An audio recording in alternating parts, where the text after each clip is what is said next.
Bonjour à tous, petite vidéo pour vous tourner un point lecture. Alors en fait j'ai pas fait attention, j'ai lu beaucoup, mais j'ai pas fait attention à ma pile lue, parce que là il en reste aussi encore en fait à vous chroniquer après.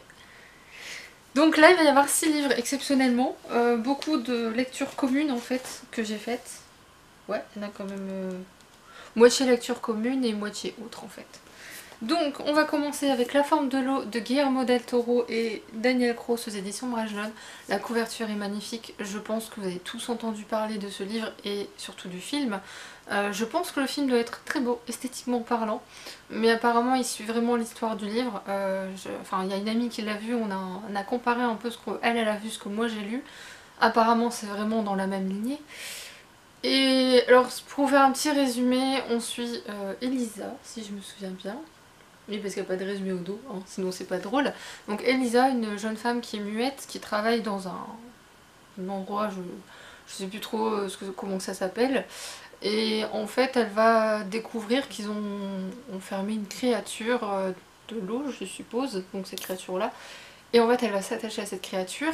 Moi, en tout cas, dans la bande-annonce du film, c'était l'impression que j'avais, je pensais retrouver ça dans le livre, et c'est pas vraiment le cas. Pour tout vous dire, on a très peu le point de vue... en fait, on a plusieurs points de vue. On a le point de vue d'Elisa, certes, mais il est peu présent. La scène d'ouverture pour présenter Elisa m'a profondément gênée, parce qu'on vous dit directement qu'elle est muette, mais la scène qui suit dans sa salle de bain, c'est comme pour dire, on vous rappelle que même si elle est muette, c'est une femme qui a ses propres besoins physiques, si vous voyez ce que je veux dire. Je trouve ça dégradant un petit peu pour l'image de la femme. Mais bon, on est dans les années 60, je le rappelle aussi. Et ça, on l'oublie très vite, les années 60, honnêtement. À part la musique, franchement, il n'y a rien qui rappelle les années 60. Ou quelques petites choses par après, mais concernant Lisa, on n'a trop rien là-dessus. On suit aussi le point de vue de Strickland, qui est un militaire qui est pas tout à fait d'équerre, soyons honnêtes. Ce mec-là devrait être interné. J'ai détesté lire les points de vue de ce monsieur, parce qu'en fait, ça me cassait mon rythme déjà de lecture, et en plus, à chaque fois, ça me démoralisait, mais à une puissance. Ce mec est une pure ordure, et je l'ai il à vomir. Le voisin d'Elisa qu'on suit un petit peu aussi, que j'ai plutôt apprécié. La femme de Strickland, qui heureusement à un moment donné a un petit peu du jote. La femme de Strickland, c'est un peu le stéréotype de la femme des années 60, jusqu'à un certain point, hein. Mais voilà, il y a un russe aussi, médecin, que j'ai plutôt apprécié ce personnage. Par contre, j'ai pas compris. En fait, ce qui m'a gêné dans ce livre, c'est déjà, effectivement, moi je m'attendais à lire le point de vue d'Elisa et la rencontre avec la créature, machin, des trucs comme ça, leur discussion, enfin, c'est entre guillemets. Et pas du tout, en fait. On voit à peine. C'est à peine si on voit les échanges entre les deux. Il y en a très peu, et je trouve que c'est les plus beaux moments du livre, et je trouve ça franchement dommage, en fait. Et il y a, je vous dis, il y a des scènes... J'avais lu ça chez une blogueuse que je suis, j'ai plus le nom de la blogueuse en tête. Si je retrouve le lien, je vous le mettrai. Elle avait parlé du film, elle. Et on est d'accord là-dessus, c'est qu'il y a deux scènes à caractère sexuel que je trouve inutile dans le livre. Même le film, apparemment, c'est pareil. J'ai l'impression que c'est juste pour en mettre. Pour l'image de la femme, bonjour. Et en plus de ça, je sais pas. Et je trouve que c'est... J'ai pas trouvé beaucoup de cohérence, en fait, dans le livre. En plus de ça, la scène finale, si les indices avaient vraiment été présents tout au long du livre, un peu plus que ce qui est... Enfin, comme c'est là dans le livre, peut-être que j'ai fait ah oui, d'accord, c'était pour ça. Que là, quand j'ai lu la fin, j'ai cru que j'avais. Alors, je crois que tu savais pas comment finir ton livre ou ton scénario, du coup, t'as mis ça. Et après, il fait ah, mais si, c'est vrai, d'accord. Ouais, ouais, très bizarre. Je garderai pas le livre, autant vous le dire tout de suite. Quand bien même la couverture est magnifique. Heureusement, je l'avais acheté d'occasion. Merci Elise de me l'avoir fait sortir aussitôt, parce que je l'ai lu dans le cadre d'une lecture commune avec le groupe de Elise. Je mettrai le lien en barre d'infos, je vais y arriver. Du groupe lecture directement cette fois-ci, je vous mettrai le lien si vous voulez vous y inscrire. Là, on est en train de voter pour les lectures communes des prochains, du mois de septembre. Et j'en ai déjà lu une pour le mois d'août. J'avance bien ce mois-ci. Donc voilà, lecture très, très bof, même en dessous de bof, je pense.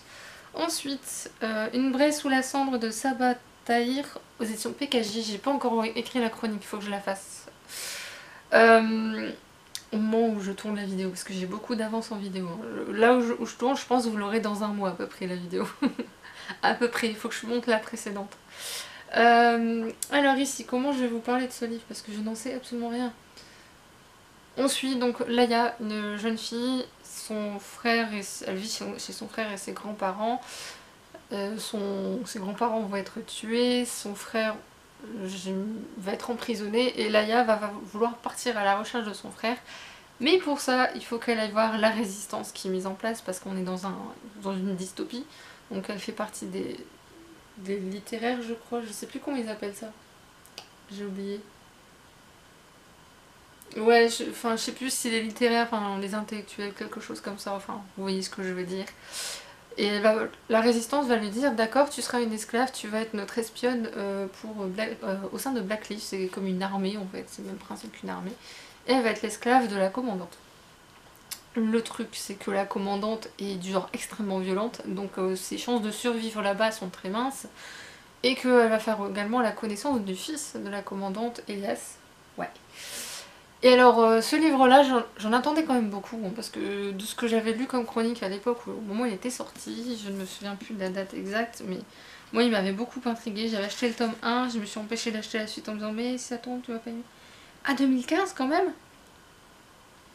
Je le pensais pas si vieux. C'est bien, je l'ai acheté au début que j'ai été livre addict. Je regardais pas trop à la dépense, je travaillais à ce moment-là. Du coup, oui, j'en attendais beaucoup. Je l'ai beaucoup aimé. Franchement, c'est une lecture très fluide, même si j'avoue que Laïa m'a un petit peu cassé les pieds au début du livre. C'était le genre d'héroïne qui dit mais je suis trop lâche, je suis nulle, machin, mais il faut que je... Enfin, vous voyez.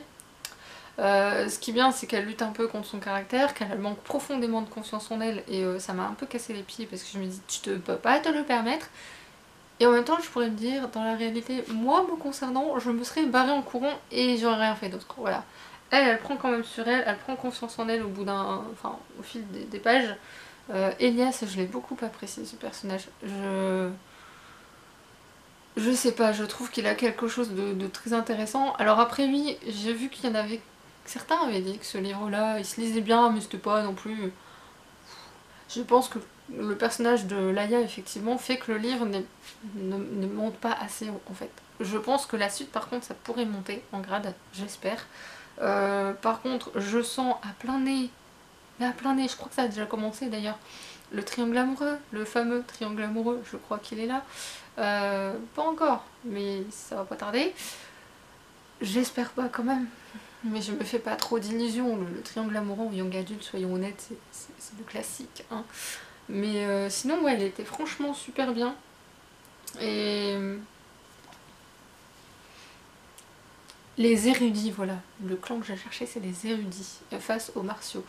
Je lirai la suite, je l'ai pas pour l'instant la suite, mais je vais la mettre dans ma wishlist. D'autant que je sais pas quand je poste la vidéo exactement, si je la poste avant la vidéo challenge ou après, je sais pas. D'autant que je vous dis, ça va être bientôt mon anniversaire au moment où je tourne la vidéo, donc on est début août, ça va être bientôt mon anniversaire. Je sais qu'on va m'offrir des livres, il y en a un, je pense savoir lequel, les autres je sais pas, mais voilà, faut que je mette à jour ma wishlist.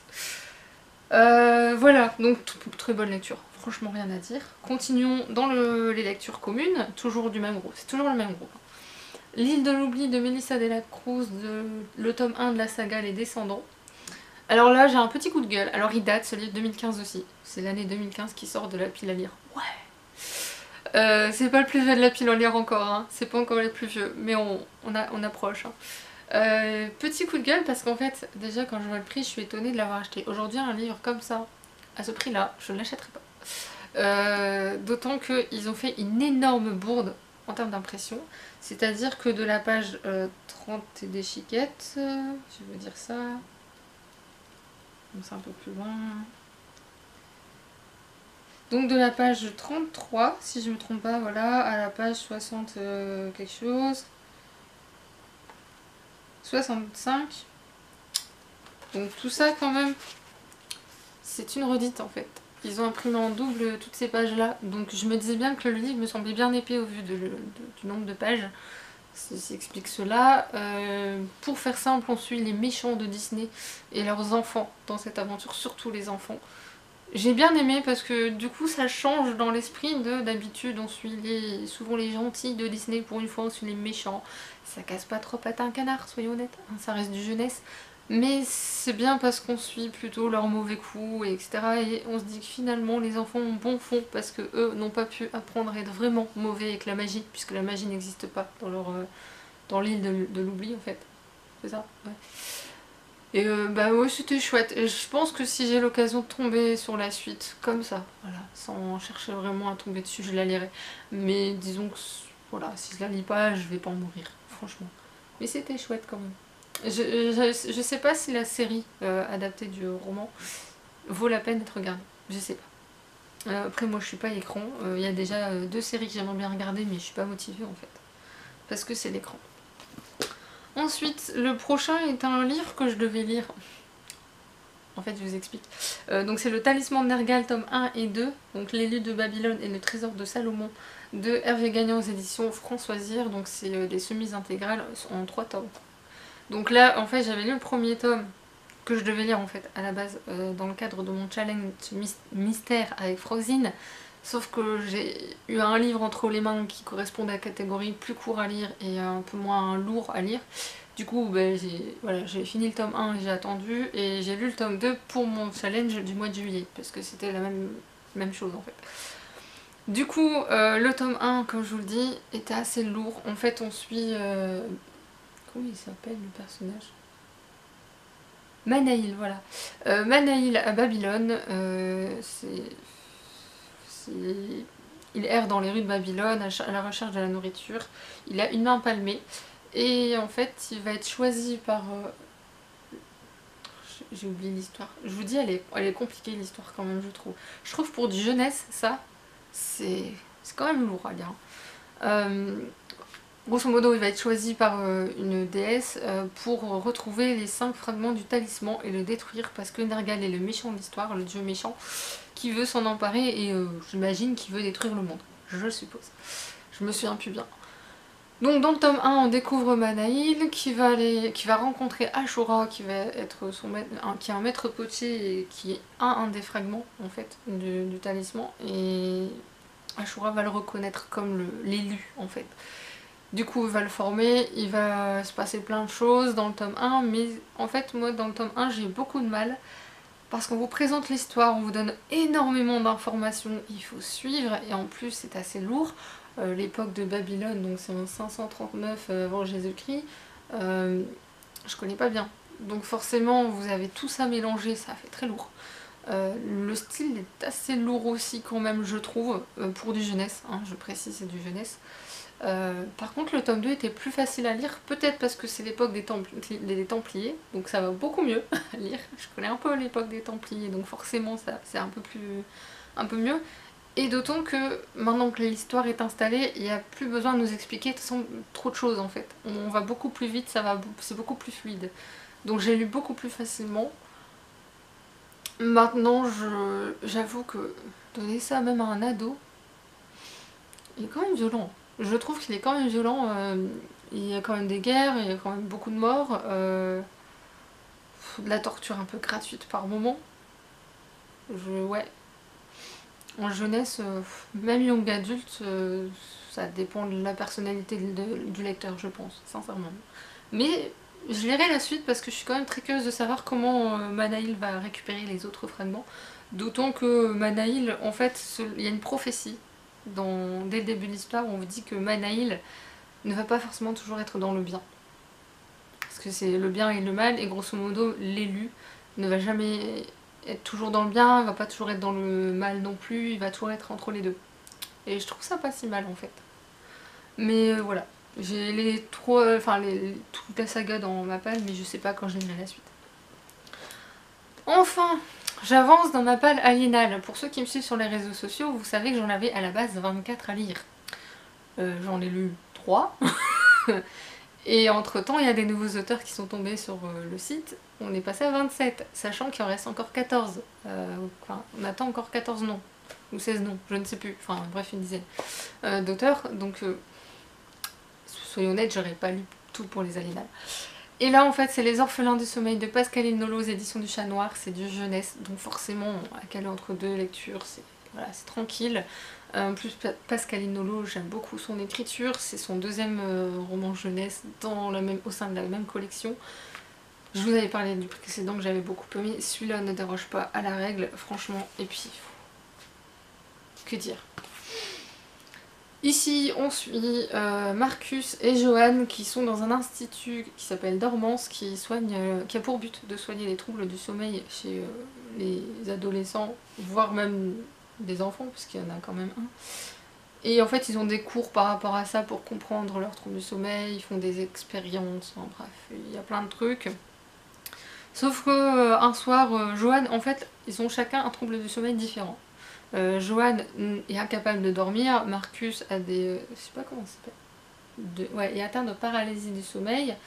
Il y en a un autre qu'on voit plus loin, lui c'est... Son cerveau est toujours en route même quand il dort, ça me rappelle moi. Et la dernière, elle est... quand elle se réveille, qu'elle dessine, le dessin devient réalité en fait. Ça je peux le dire, c'est pas un spoiler. Et en fait, ils vont... Ces deux amis-là, Marcus et Joanne, vont se rendre compte qu'il y a un petit secret dans l'agence, enfin au sein de l'établissement, et vont découvrir son secret, et du coup, je ne sais pas si je peux le dire ou pas. Ouais, il va y avoir une quête. Je vais pas en dire plus, je vous laisse découvrir ça. En fait, c'est le genre de livre où c'est bien de partir sans rien savoir sur le livre, en fait. Moi, je trouve que... Ouais, c'est le mieux. Moi, franchement, je l'ai acheté, je savais même pas de quoi ça parlait. C'est juste que j'ai rencontré Pascaline Nolo, j'ai acheté Les Larmes de l'araignée. J'ai dit, oh, je vais vous prendre le deuxième. Et je savais pas de quoi ça parlait. Et moi, ayant des périodes où je dors très mal, enfin, après, mes voisines m'aident pas, mais forcément, je m'énerve, du coup, je dors pas. Et quelquefois, ou alors si j'ai un truc dans la tête à 4h du matin, ça m'est arrivé. Hein. Il n'y a pas très longtemps, à 4h du matin, j'avais un truc dans la tête, et tant que je ne l'ai pas fait, je ne peux pas dormir. C'est pour vous dire le truc. Hein. Du coup, oui, forcément, je me suis sentie concernée un peu par le livre, forcément. Mais encore que moi, je suis pas à plaindre. Mais j'ai adoré la personnalité des quatre jeunes qui ont tous des personnalités très différentes. Peut-être un peu cliché, mais on n'oublie pas que c'est du jeunesse. C'est fait quand même pour atteindre un public plutôt jeune. Et là-dessus, franchement, c'est superbement fait. Moi, adulte, j'ai surkiffé ma lecture. J'ai passé la quête à la fin. Enfin, sur une partie du roman, il y a une quête. Cette quête-là était juste incroyable. J'ai adoré les décors. Comment elle a pu imaginer des décors comme ça. J'imaginerais ça très bien réalisé au cinéma ou dans un genre dessin animé, peut-être jeunesse ou un truc comme ça. Je sais pas exactement. Mais je visualisais vraiment les choses. Et je me disais, mais mon dieu. Dommage que Mina M n'allait pas adapter en dessin quelques scènes parce que... Ah si, il y a quelques scènes adaptées en dessin, mais du coup je les montre pas. Mais j'ai adoré. Je sais pas si je trouverais mon illustration préférée du roman. Ce que j'ai aimé aussi, c'est le nom de quelques cours en fait. Et pour certains cours, elle a créé des titres en fait sur le cours du jour qu'ils ont. Et j'ai adoré. Franchement. Et par contre, je pensais savoir quel était le personnage concerné par l'épilogue. Enfin, le prologue du moins. Et je me suis plantée royale. Ça, c'est pas mal quand même. Bref, j'ai passé un chouette moment, je vous le recommande de toute façon.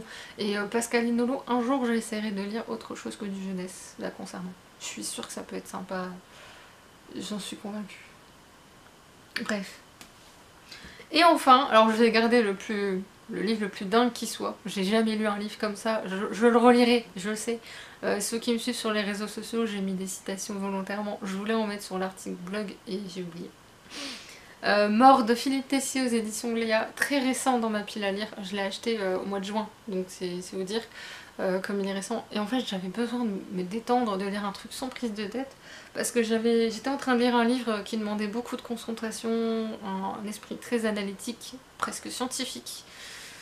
C'est assez lourd, d'autant qu'il faisait 700 pages, donc entre deux moments de lecture j'ai lu celui-là et rien à voir. Ici, la science tu l'oublies. Ici, comment je vais dire ça? C'est vrai que c'est très compliqué à chroniquer ce livre sans spoiler. Pour vous la faire simple, au début du livre, on rencontre Joseph qui est mort, voilà, il a appris sa mort, et en fait il râle parce que bah il se dit ouais on m'a promis le paradis ou je sais pas quoi, et finalement il y a que dalle, je vais vivre pour l'éternité comme ça, enfin bref il peste. C'est très drôle à lire, franchement c'est mourir de rire les premiers chapitres, mais oh. Et alors tout le long c'est comme ça, il rencontre des personnages au fil du livre en fait, et c'est tous des squelettes. Lui il est le seul qui... En fait on l'appelle l'embaumé parce que lui il a encore son corps. Tous les autres c'est des squelettes qui parlent, qui bougent, etc. Et dans les dialogues c'est à mourir de rire, c'est des punchlines mais... Pouah, je sais pas où a été pêché, enfin où l'auteur a été chercher cette idée, mais elle est juste géniale. Et en plus ça fait appel à votre culture générale. J'en dis pas plus, mais ça fait appel à votre culture générale. Et moi j'ai adoré. Il y a 2-3 où j'ai pas la référence, mais c'est pas grave, je ferai sans. Et en fait, c'est encore plus drôle parce que là en fait le personnage c'est pas Joseph, c'est la mort en fait, qui est en train de jouer au golf, et Joseph va le rencontrer comme ça en fait. Et la mort va lui dire ouais mais moi je m'ennuie. Donc il faut faire revenir la vie pour que je puisse retravailler. Donc ils vont tout le long du livre, ils vont essayer de trouver un moyen pour que la vie revienne. Que dire? Je sais même pas comment vous expliquer ce livre parce qu'il est à mourir de rire, mais plein de réflexions très intelligentes sur la société, des choses auxquelles je pense. Je sais pas si je vous retrouverai un passage. Je sais que j'ai déjà dit qu'il fallait pas parler politique ici, mais j'avoue que la partie sur la politique était mais d'une justesse incroyable.